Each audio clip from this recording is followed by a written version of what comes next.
Ay, taray. Lambot ba, te? So, for today's video, another unboxing na naman tayo. Actually, natapon ko na yung mga dyan, yung mga pa-bubbles pala dyan. Inubos ko nakakaputok. So, ito kayo pa-bedsheet, guys, ni Shopee. Hindi ko expect na ganun pala yung tela niya. Doon ko din napagtanto gaano ako kamangyan. By the way, kapag na-order kayo nito, may kasama na siyang 2 pillowcase. Tapos, pwede pa ulit kayo magpa-additional ng pillowcase. So, akin kasi nagpada ako ng 2 piraso kasi nga 4 yung aming pillow.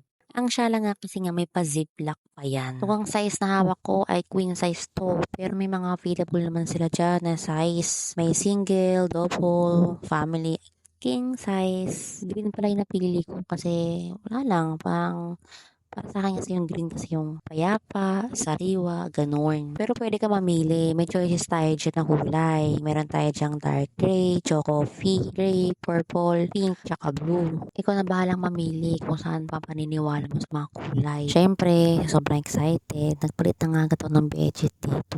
Yung bedsheet na nga na ginamit namin dyan, yan yung nulukot bedsheet. Maganda din yan ha. Tingnan nyo, green din yung napili ko dyang kulay. After ko nga magtanggal ng bedsheet, inayos ko muna tong mga pillowcase, bali 4 na piraso na to. Sunod nga niyan, kinabit ko na yung queen size na bedsheet. Saktong-sakto nga garterized pa sa bawat sulok. Next naman, pinaglalagyan ko nga ay mga unan. So, 4 nga yan. Kung ano nga yung kulay ng bedsheet, ayun din ang kulay ng punda. Pero minsan guys, rainbow po talaga yan sila. Tapos ko na nga yung paglalagay ng bedsheet at paglalagay nga ng punda. So, ayan na nga yung pinaka-final niya. Kita nyo naman guys, yan po yung kanyang textures nga ng kanyang tela. Makapal, malambot. Ang sarap talaga higaan ng ganitong bedsheet.